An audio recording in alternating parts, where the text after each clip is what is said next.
Hi, and welcome to another Eurotripping podcast. Today on the menu is why you should travel to Europe in August and September. Now, I wrote an article about this last year, but seeming the fact that it's August right now, it seemed perfect to bring it back up again. So what are my reasons for that? Well, let's talk about the positives of going in June and July when most people want to go. It's peak of summer. Everyone wants to get away from winter in their home countries, and Europe is the place people want to go. It's busy, it's crazy, it's hectic, it's full of energy, full of life. Many positives there. Many people don't think about the drawbacks though when it comes to traveling in June and July throughout Europe, and I'm going to mention them here so they're more clear to you and maybe you can plan a little bit better around it. And then I'm going to mention the positives of traveling in August and September, which are the months coming up in case you haven't booked your adventure just yet or you're planning on it. So let's go back to the drawbacks of June and July. Well, firstly, massive lineups at the sites you really want to see. Losing hours just standing around waiting to see something you've dreamt of your entire life. June and July, it's full of it. People will line up for 2, 3, 4 hours to see a monument or a site they really want to see. For example, the Eiffel Tower in Paris. If you plan on taking the elevator, you can be lining up for quite some time, especially if you don't get there early. Perhaps it's the Louvre in Paris. I've seen people line up for 2, 3 hours at the main entrance, unless they know about some of the secret entrances, which we do know about it here at Eurotripping Travel. Happy to share them with you if you decide to come on a holiday. More than welcome. What about the Vatican in Rome? Now, unless you're a part of a group in the Vatican where you get an express early entry first thing in the morning around 8 o'clock, you will line up for sometimes 3, 4 hours all the way from the Vatican entry to St. Peter's Square. It's hot. It's disgusting. The line is 3, 4 people wide. And you basically feel like you're not doing anything. You're losing a whole day. Now, when it's 30, 40 degrees Celsius, that is, trust me, this is not a fun experience, losing half a day trying to see something. And then when you do get in there, the crowds are so big and heavy, you can't really enjoy the experience anyway. So, once again, that's one of the lineups that we mentioned about. The heat and standing out in the lineup, well, that's another one too. Now, the other thing is pickpockets. When there's huge crowds of people and big long lines, people tend to find pickpockets. And that's because this is the perfect time for them. When you're standing in a big group of people or surrounded by a big group of people, you don't really notice when you're getting pushed and bumped and knocked around a little bit. You tend to kind of turn off from it. And that's how pickpockets pick their mark. They know it's a perfect time for them. So June and July tend to be the busiest months for pickpockets. In fact, if you're going to Barcelona, you will find that pickpockets make a career out of this. The average wage for a good pickpocket around the summer months is around about €3,000 per week. And you're probably wondering why the police don't do anything. It's because if it's €500 or less in value, it's a misdemeanor and they get put out on the street with a fine. The fines they cop during that time are actually less than what they'd make in a week. Therefore, they keep doing it. There's no harm in that. So keep that in mind. When you find bigger crowds, you find more pickpockets. And June and July tend to be some of the bigger months. Overpacking of the metros and undergrounds. Now, during summer, many people try to escape the heat by heading to the undergrounds to travel around and see the city.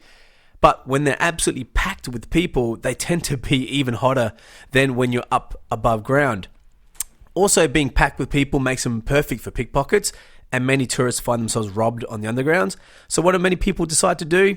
Avoid the undergrounds and the metros.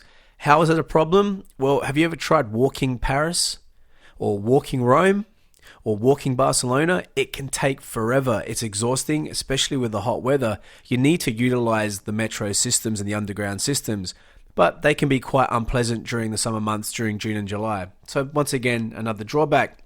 If you're on a coach and perhaps you're doing a driving tour of the city, the traffic jams can be absolutely horrendous, where you may stay on one street for a whole hour without moving.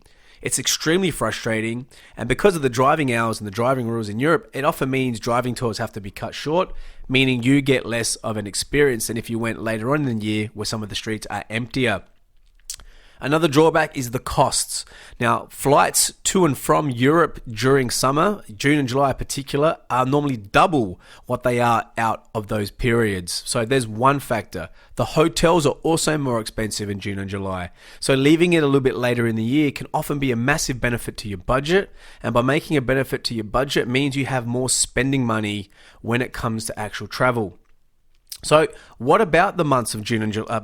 August and September, I should say. Why do I mention them? Well, most people tend to be kind of start to finish by August, and then by September, Europe starts to quiet down a little bit, but it's a perfect time for tourists to actually travel there.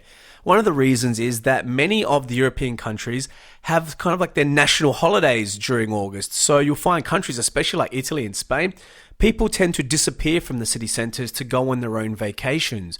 What it means is emptier streets, it means emptier restaurants, it means emptier lines as well, because there's less tourists as well on top of that, because I've hit June and July. So it actually makes it a little bit more of a pleasant stay, especially as you go towards the later end of August into September. It's still summer. That's the main thing as well. That's another big, massive compliment to August and September. The fact is, it's still very, very warm, but the benefit here is it's actually a little bit cooler. It might only be 2, 3, or 4 degrees cooler, but the difference between 37 and 32, I'll tell you what, I'll take 32 anytime over 37 in Rome on one of those hot stone streets. So that's another benefit. The weather is still beautiful and warm enough to do all the swimming, all the sightseeing, and all the holiday making you wish, but a little bit more pleasant. Another thing is the prices do tend to drop with hotels and flights. I mentioned that earlier. So there is another bonus to going in August and September. And I have mentioned it earlier, is there's less tourists in the street.